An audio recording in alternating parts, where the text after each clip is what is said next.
दोस्तों नमस्कार। मंदिरों की पावन धरा भारत में आज हम आपको ले चलते हैं झारखंड के देवघर, वही देवघर जहां स्थित है बाबा बैद्यनाथ का धाम।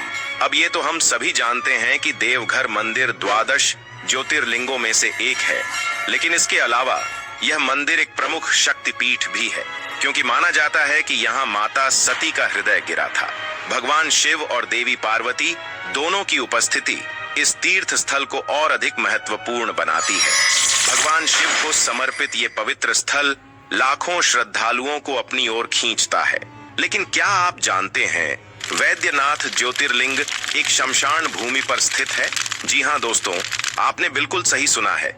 इस भव्य मंदिर के पीछे छिपे हैं कुछ अनोखे रहस्य, कुछ ऐसे चमत्कार जिनके बारे में सुनकर आप दंग रह जाएंगे। कहा जाता है कि देवघर मंदिर की एक झलक पाने के लिए भक्त दूर दूर से आते हैं, मगर क्या वजह है इसकी? क्या है वो रहस्य जो इस मंदिर को बनाता है इतना खास? अगर आप बैद्यनाथ मंदिर के रहस्यों के बारे में नहीं जानते तो इस वीडियो में अंत तक बने रहिए। दोस्तों, वीडियो की शुरुआत करने से पहले आप सभी से अनुरोध है कि कमेंट बॉक्स में जय बाबा बैजनाथ जरूर लिखें।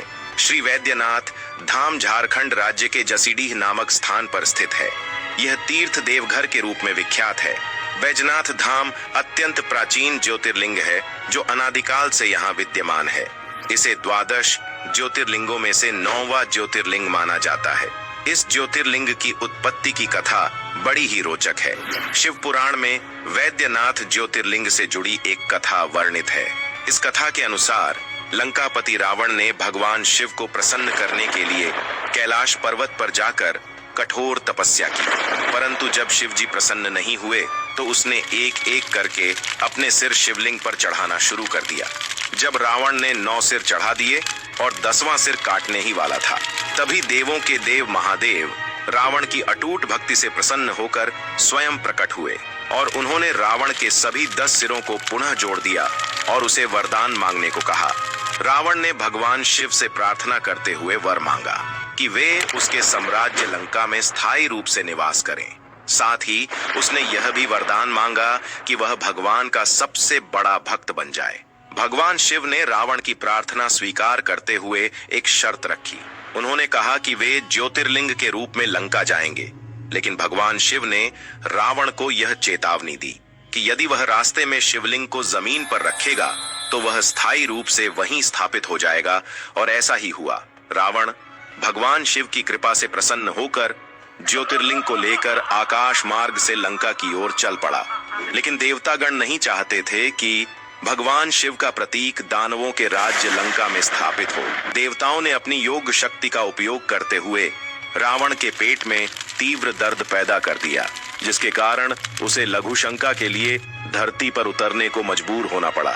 इसलिए उसने भगवान विष्णु से, जो वहां बैजू नामक ग्वाल बालक का रूप धारण किए हुए थे, उनसे अनुरोध किया कि वे थोड़ी देर के लिए शिवलिंग को अपने हाथों में पकड़ लें, जब तक कि वह लघु शंका करके वापस न आ जाए।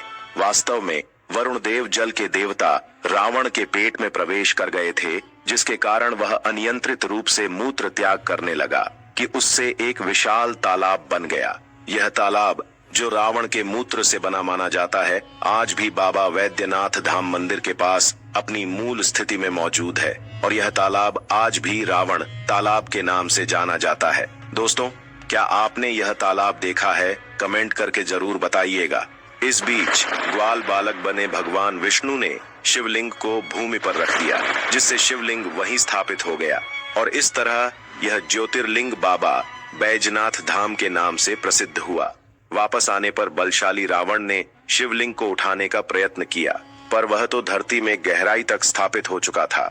हताश रावण ने सभी तीर्थों की मिट्टी और पवित्र नदियों के जल को शिवगंगा सरोवर में इकट्ठा कर शिवलिंग का अभिषेक कर नतमस्तक होकर शिवलिंग को प्रणाम किया, परंतु रावण शिवलिंग को लंका नहीं ले जा पाने की वजह से निराश तथा क्रोधित होकर शिवलिंग को अपने अंगूठे से दबाकर लंका लौट आया, जिसके कारण यह शिवलिंग 11 अंगुल ऊंचा है और आधार से थोड़ा ऊपर उठा हुआ है।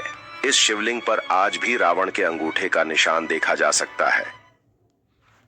कहा जाता है कि रावण शिवलिंग की पूजा अर्चना कर लौटते समय अपने भाई कुबेर से छीनी गई चंद्रकांत मणि को वहीं छोड़ गया था। इस रहस्यमयी चमत्कारी मणि की विशेषता यह है कि जैसे ही चंद्रमा की रोशनी में आता है तो मणि से जल टपकने लगता है, जिसमें कई औषधीय गुण होते हैं। लोगों का दावा है कि चंद्रकांत मणि इस मंदिर में खोजबीन के दौरान प्राप्त हुआ था। बताया जाता है कि वैद्यनाथ मंदिर में 2 चंद्रकांत मणियां थीं। इन 2 मणियों में से एक की खोज पहले ही हो चुकी है और दूसरी मणि की खोज बंद कर दी गई है ताकि किसी भी प्रकार की अशुभ घटना न घटे। दोस्तों, यहाँ 3 मंदिर है महादेव पार्वती जी के, जो परस्पर रेशमी रस्सों से जुड़े हैं, और जहाँ आपने अनेक शिवालयों के शिखर पर त्रिशूल देखा होगा, वहीं देवघर के मंदिर के शीर्ष पर पंचशूल स्थापित है, जो देखने में अद्भुत और दुर्लभ प्रतीत होता है। यहाँ महाशिवरात्रि के 2 दिन पहले इस पंचशूल को उतारकर विधिवत पूजा अर्चना की जाती है और शिवरात्रि से 1 दिन पहले इसे पुनः स्थापित कर दिया जाता है। कहा जाता है देवघर के वैद्यनाथ मंदिर में स्थापित पंचशूल 1.25 मन सोने से बना है, जबकि पार्वती मंदिर का पंचशूल 1.25 मन चांदी से निर्मित है। ऐसा माना जाता है कि देवघर मंदिर में स्थापित पंचशूल को सुरक्षा कवच माना जाता है। यह धारणा है कि त्रेता युग में लंकापुरी के प्रवेश द्वार पर भी पंचशूल लगा था, जिसे केवल रावण ही भेद पाता था। देवघर मंदिर में स्थित पंचशूल को लेकर लोगों की गहरी आस्था है। उनका विश्वास है कि इसी पंचशूल के अद्भुत प्रभाव के कारण सदियों से यह पवित्र मंदिर प्राकृतिक आपदाओं से सुरक्षित रहा है। दोस्तों, आपको जानकर हैरानी होगी कि वैद्यनाथ ज्योतिर्लिंग एक शमशान भूमि पर स्थित है। जी हाँ, वर्तमान जहाँ वैद्यनाथ शिवलिंग स्थापित है, वह स्थान कभी शमशान हुआ करता था।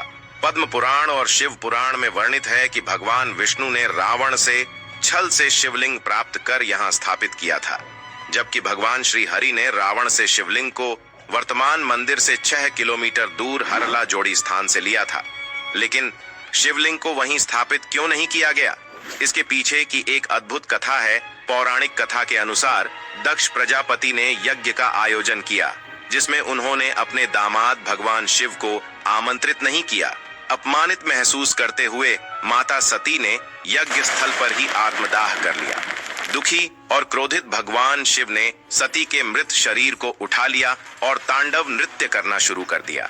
शिव को शांत करने के लिए भगवान विष्णु ने चक्र से सती के शरीर को 51 टुकड़ों में विभक्त कर दिया था और ऐसा माना जाता है कि माता सती का हृदय मौजूद शिवलिंग के स्थान पर गिरा था। जब माता सती के हृदय का भगवान विष्णु ने दाह संस्कार करना चाहा, तो उनका हृदय अग्नि में नहीं जला और तब आकाशवाणी हुई कि सती का हृदय शिव बिना अधूरा है। इसे पूर्ण किया जाए, इसलिए श्री हरि ने उस शिवलिंग को माता सती के हृदय पर स्थापित कर दिया, जिसे रावणेश्वर हृदयापीठ वैद्यनाथ धाम के नाम से भी पुकारा जाता है। दोस्तों, वैद्यनाथ धाम पर नाग मुकुट देवघर जेल के कैदियों द्वारा बनाया जाता है। यह सुनकर आपको जरूर आश्चर्य हुआ होगा कि वैद्यनाथ मंदिर के लिए नाग मुकुट, जो फूल, बेलपत्र आदि से निर्मित होते हैं, उसे देवघर जेल के कैदियों द्वारा बनाए जाते हैं। यह परंपरा अंग्रेजों के जमाने से चली आ रही है। जेल के अधिकारी बताते हैं कि एक बार अंग्रेज जेलर के बेटे की तबीयत बिगड़ गई थी और दवाओं का कोई असर नहीं हो रहा था। किसी ने उसे वैद्यनाथ मंदिर में नाग मुकुट चढ़ाने का सुझाव दिया। तब जेलर ने ऐसा किया और उसका पुत्र स्वस्थ हो गया। तब से जेलर ने कैदियों द्वारा बनाए गए नाग मुकुट मंदिर में भेजने शुरू कर दिए। इसके लिए जेल में एक विशेष कक्ष बनाया गया, जिसे बाबा कक्ष कहा जाता है। नाग मुकुट बनने के बाद जेल कर्मी बोल बम के नारे लगाते हुए मंदिर पहुंचते हैं। दोस्तों, क्या आप जानते हैं कांवड़ यात्रा की शुरुआत कैसे हुई थी? वैसे तो सावन के महीने में आपने निश्चित रूप से शिव भक्तों को कांवड़ यात्रा करते हुए देखा होगा। आपके मन में यह प्रश्न अवश्य उठा होगा कि इस पवित्र यात्रा की शुरुआत किसने और कैसे की थी। तो आइए आज हम जानते हैं कि कांवड़ यात्रा की शुरुआत किसने की थी। इस विषय पर विद्वानों के भिन्न भिन्न मत हैं। कुछ लोगों का मानना है कि परशुराम पहले कांवड़िया थे, जबकि अन्य का मानना है कि श्रवण कुमार पहले कांवड़िया थे। हालांकि वैद्यनाथ धाम में त्रेता युग के प्रथम कांवड़िये का प्रमाण मिलता है कि भगवान श्री राम ने ही सुल्तानगंज से गंगा जल लाकर भगवान शिव का अभिषेक किया था। इसलिए उन्हें वैद्यनाथ के पहले कांवड़िया माना जाता है। इसलिए यह परंपरा आज भी चलती आ रही है। कुछ विद्वानों का मानना है कि समुद्र मंथन के दौरान निकले विष के सेवन से भगवान शिव व्याकुल हो गए थे। इसके बाद सभी देवताओं और दानवों ने भी शिव पर गंगा जल से अभिषेक किया था। इसी घटना को कावड़ यात्रा की शुरुआत माना जाता है।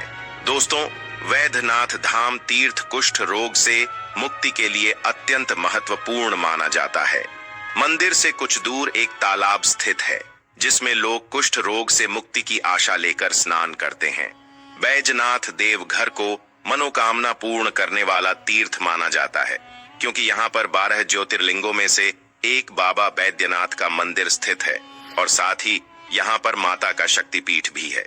बैजनाथ धाम से करीब 100 किलोमीटर दूर सुल्तानगंज में उत्तर वाहिनी गंगा बहती है।